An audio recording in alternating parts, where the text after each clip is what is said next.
দেশ জুড়ে 7টি রাজ্য ও একটি কেন্দ্রশাসিত অঞ্চলের মোট 57টি লোকসভা আসনে ভোট গ্রহণ পর্ব চলছে আজ অর্থাৎ 1 জুন। পশ্চিমবঙ্গের 9টি আসনে হচ্ছে ভোট গ্রহণ। এর পাশাপাশি উত্তরপ্রদেশের 13টি আসন, বিহারের 8টি আসন, হিমাচল প্রদেশের 4টি, পাঞ্জাবের 13টি, ওড়িশার 6টি, ঝাড়খণ্ডের 3টি ও চণ্ডীগড়ে হচ্ছে ভোট গ্রহণ। এই সপ্তম দফা ভোটে সবচেয়ে বেশি অশান্তি হচ্ছে জলপাইগুড়িতে। অভিযোগ বিজেপি রাজ্য সভাপতি সুকান্ত মজুমদারের। শেষ সপ্তম দফা ভোটে শাসক দলের বিরুদ্ধে নানান অভিযোগে সরব হলেন সুকান্ত। তার দাবি, ভোট দিতে পারেননি বলে ইভিএম জলে ফেলে দিয়েছে তারা। মিঠুন চক্রবর্তীকে চোর বলে অভিধা দিচ্ছে তৃণমূল। তা দেখে রীতিমতো অবাক বিজেপি রাজ্য সভাপতি সুকান্ত মজুমদার।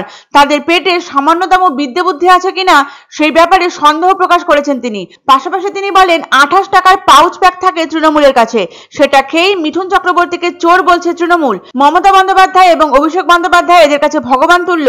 উল্লেখ্য, আজ ভোট কলকাতা উত্তর, কলকাতা দক্ষিণ, যাদবপুর, ডায়মন্ড হারবার, জয়নগর, মথুরাপুর, দমদম, বারাসত ও বসিরহাট লোকসভা কেন্দ্রে। সপ্তম দফার ভোটে ভাগ্য নির্ধারণ হতে চলেছে অভিষেক বন্দ্যোপাধ্যায়, সুদীপ বন্দ্যোপাধ্যায়, তাপস রায়, প্রদীপ ভট্টাচার্য, সৃজন ভট্টাচার্য, সায়নী ঘোষ, মালা রায়, সৌগত রায়, সুজন চক্রবর্তী, কাকলি ঘোষ দস্তিদার, রেখা পাত্রের মতো হেভি ওয়েট প্রার্থীদের। এবছর পুরসভা ভোটে উত্তর কলকাতা আসনটি শুরু থেকেই নজর কাড়া। আর ভোটের দিন হঠাৎই কুণাল ঘোষ হাজির হন বেলেঘাটার বাহুবলে বলে পরিচিত রাজু নস্করের অফিসে। কুণাল রাজুর অফিসে গিয়েছে একথা ছড়াতেই সেখানে আসেন বিধায়ক পরেশ পাল এবং সুদীপ বন্দ্যোপাধ্যায়। রাজনৈতিক পর্যবেক্ষকদের মতে সেই বাম আমল থেকে রাজু নস্কর দক্ষ ভোট পরিচালনার কাজে। তবে এবার ভোটে নিষ্ক্রিয় থাকতে দেখা গেল রাজুকে। এই প্রসঙ্গে সুকান্ত জানান, ভোটের সময় সক্রিয় নিষ্ক্রিয় যা হওয়ার হয়। একজন অপরাধীর বাড়িতে যাওয়া উচিত হয়নি একদমই। উত্তর কলকাতায় জিত নিশ্চিত তাপস রায়ের। সেক্ষেত্রে রাজু শতচেষ্টাতেও কোনো লাভ হবে না, পদ্ম ফুটবেই কলকাতায়, স্পষ্ট দাবি সুকান্ত মজুমদারের। পাশাপাশি তার উক্তি, এবারে 30টি আসনের টার্গেট নিয়ে এগিয়েছে বিজেপি।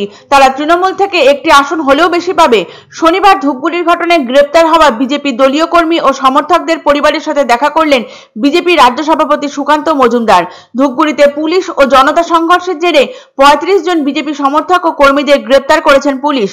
তাদের সঙ্গে দেখা করতে জলপাইগুড়ি কেন্দ্রীয় সংশোধনাগারে পৌঁছে যান সুকান্ত। দেখা করেন জেলবন্দি বিজেপি কর্মী ও সমর্থকদের সাথে। তিনি স্পষ্ট বলেন, ডায়েরিতে লিখে রাখা হচ্ছে সেই সকল পুলিশ কর্মীদের নাম যারা অন্যায়ভাবে টাকা নিয়ে গ্রেপ্তার করছে বিজেপি দলীয় কর্মী ও সমর্থকদের। পাশাপাশি তার তীক্ষ্ণ মন্তব্য, উগরে নেওয়া হবে সমস্ত টাকা।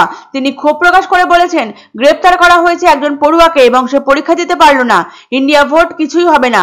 30টি আসনের দখল নেবে বিজেপি। তৃণমূল থেকে একটি আসন হলেও বেশি বিজেপি। উল্লেখ্য, এদিন সুকান্ত মজুমদারের সঙ্গে ছিলেন বিজেপির জেলা সভাপতি বাপি গোস্বামী এবং সাংসদ জয়ন্ত কুমার রায়। সপ্তম দফা তথা শেষ দফা ভোটে শাসক দলের বিরুদ্ধে নানান অভিযোগের তীর নিক্ষেপ করলেন বিজেপি রাজ্য সভাপতি সুকান্ত মজুমদার। আজকের এই ভোটকে ভোট নয়, ভোটের নামে প্রহসন বলে আখ্যা দিলেন তিনি। এখন মিঠুন চক্রবর্তীকে দেখে চোর বলে স্লোগান যারা দিচ্ছে, আজকে সত্যি অবাক লাগে। তাদের পেটে আদৌ বিদ্যা বুদ্ধি বলে কিছু আছে, নাকি তৃণমূলের 28 টাকার পাউচ প্যাক আছে? যদি 28 টাকার পাউচ প্যাক থাকে তৃণমূলের, তাহলে ওটাকে মিঠুন চক্রবর্তীকে চোর বলবে এবং মমতা বন্দ্যোপাধ্যায় এবং অভিষেক বন্দ্যোপাধ্যায়কে ভগবান বলবে, এটাই স্বাভাবিক।